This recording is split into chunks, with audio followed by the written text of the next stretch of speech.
Hey guys, Dave from Nerdarchy, for nerds, by nerds, hanging out with this nerd. Nerdarchist Ted. And join us as we go on an adventure through the tales of the Yawning Portal.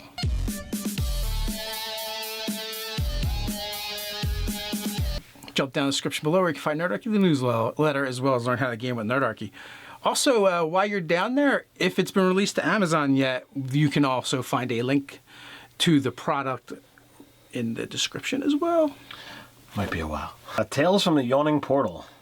This is, we're recording this on the day that it was released on Watts.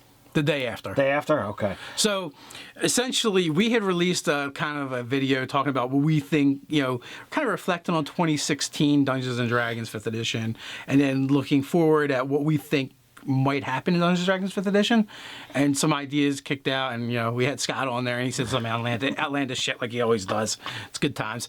Love you, Scott.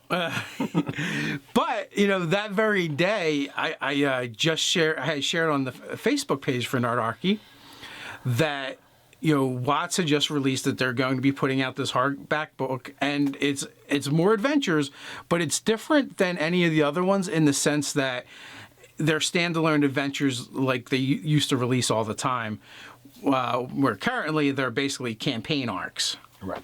Now, to me, the one-shots is a lot more exciting and in a way more useful than the campaign books.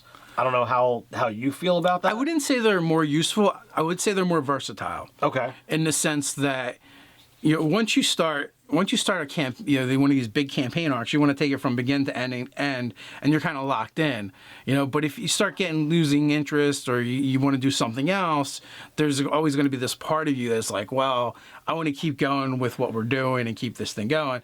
Where you could run a standalone adventure and be done with it and go to something else. It just opens up more options for you. It's more flexibility. Also, like they even stated, the idea is, okay, well, maybe you're running these big campaign arcs and you need something to bridge from one to the other, or one to get you high enough before you can start the other one. This is the product that's going to help do that for you. One of the great factors that goes along with these modules is many of them are from previous editions. Actually, I believe all of them are from previous editions.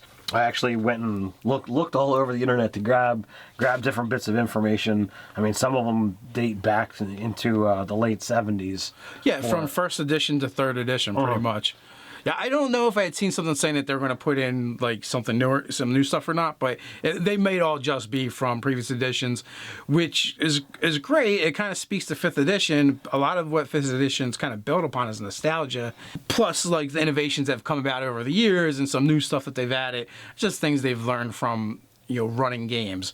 This is going to be more of the same, more of that nostalgia, the classic adventures that we're used to, and they range in different levels. They do. Now, I don't have any information on what Tales of the Yawning Portal will have for levels in the 5th edition market, but I did actually grab a bunch of the other stuff for what levels they were originally. Okay, for anyone that hasn't checked it out yet, and you don't know, what are the different modules that will be included? All right, there's going to be Against the Giants, which is an original adventure module written by Gary Gygax. Back in, it was originally in TSR 81, was declared very tough, and it suggested 9 characters of 9th level or better, each with relevant magic items in order to succeed. Wow, I'm curious to see what they do with that. So, yeah. I'm not sure, but I think Against the Giants is one of the modules that have been remade too. It was released in 86 in a super module under Queens of the Spider, and then again in May of 2006 under the 3rd edition, and then they even actually released a miniatures line to go along with that, and they had specific characters that I actually have here for particular characters that were in those modules. I believe like King Snur and some of the other ones. They even actually in 2009 released it for 4th edition under the super adventure Revenge of the Giants. Okay. So next we have Dead and Thay, which they actually have a release for 5th edition under Dreams of the Red Wizards, and I believe that's only a digital download that you can get through, I believe either the DM's Guild or Drive Through RPG, but it was originally released as the module in AD&D in '89. Okay.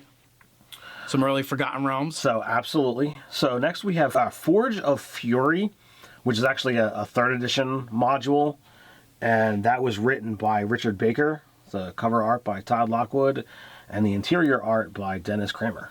Moving on, and I'm certain I'm going to butcher this one as I'm known to do, the Hidden Shrine of Tama-Chan, which was another one that was released in first edition.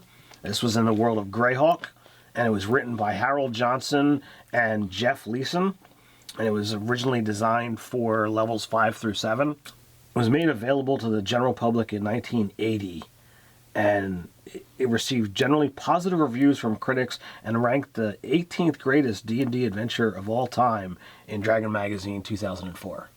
Interesting. So that's pretty cool in my opinion.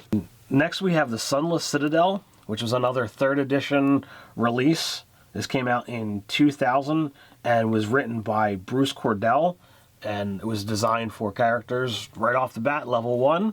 And then we go to the one that you actually had a chance to play, and that being Tome of Horrors. Right. Well, backing up a little bit to Sunless Citadel, 2 things. One is Matt Click from A Fistful of Dice. He speaks very highly of that one.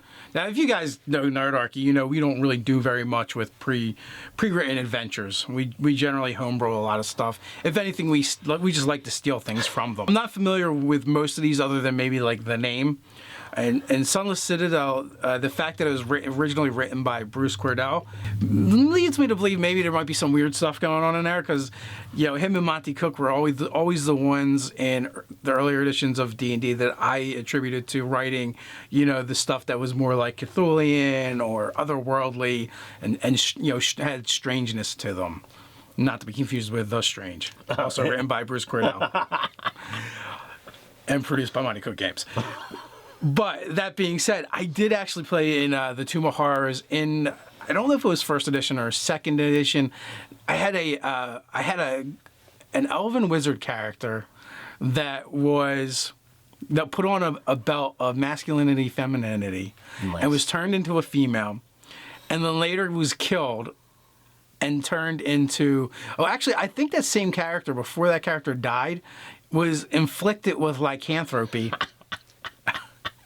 And then, and then technically died, but because of the lycanthropy, lived. Tore apart the goblins as a werewolf.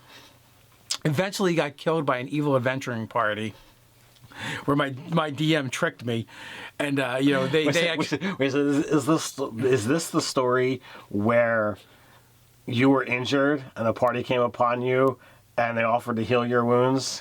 Yes, we had just finished a very tough combat, and I don't remember. They may have even rescued us, and after the rescue, their cleric offered to give healing to my injured character. I was like, sure, I could use some healing, and he was like, okay, inflict serious wounds or whatever, and it just took me out. So, after that, like the party escaped and drugged my corpse away, and we didn't have enough for Raise Dead or Resurrection, but we were able to get I was able to get reincarnated somehow.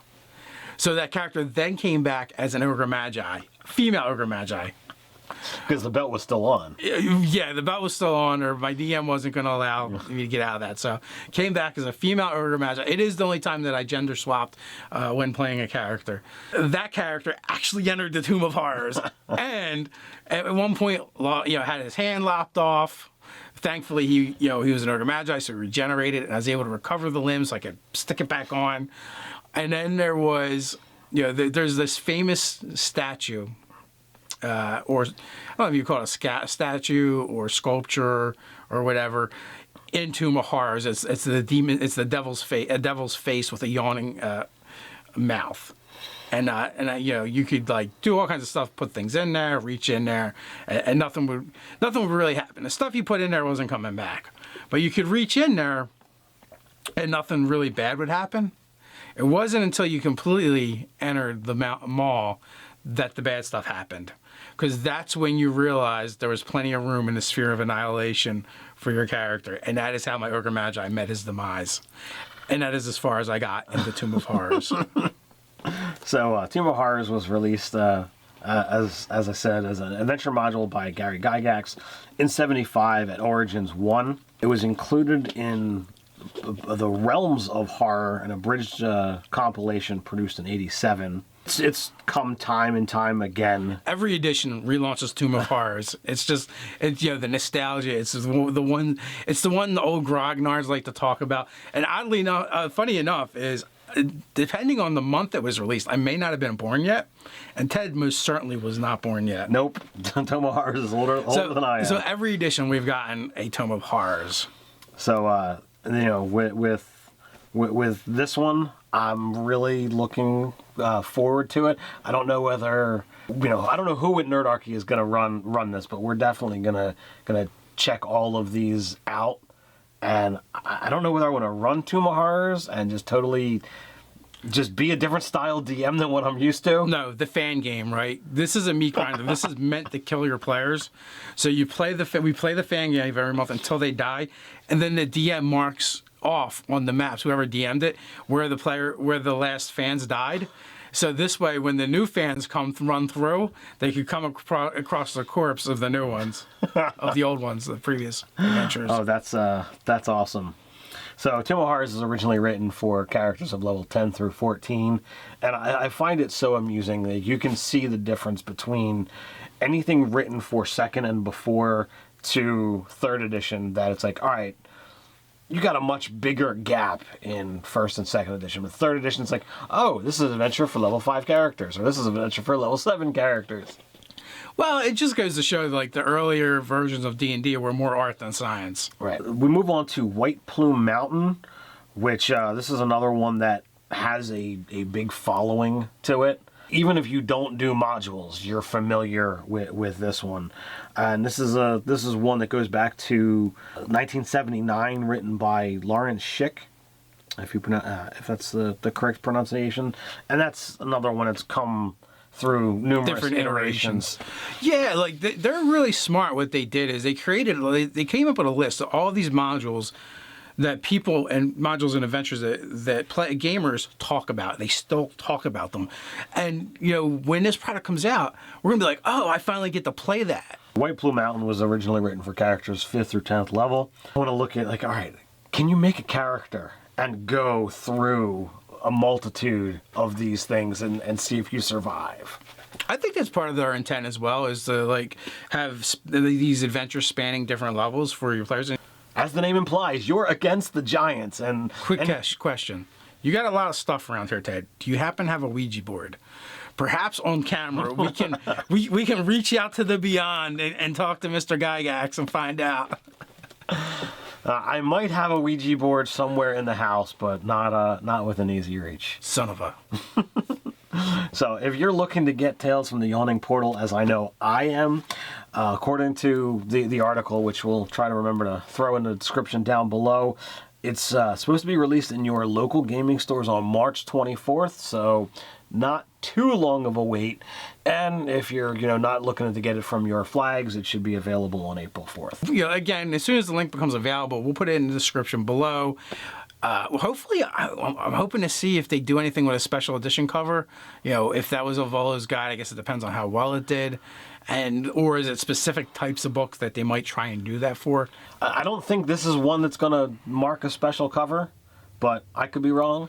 They could totally go 90s style comic books. Oh, and do a foil cover for each one of the adventures that are in there, or at least the very most popular. Like, probably you could pick at least 4 of them and go like, all right, that's the cover, or something crazy. I really don't think that's what they're going to do, but who knows? We'll find out. What do you think they're going to do? Let us know it in the comments below. While you're at it, like, share, and subscribe. You can hang out with us over on Facebook. So until next time, stay nerdy.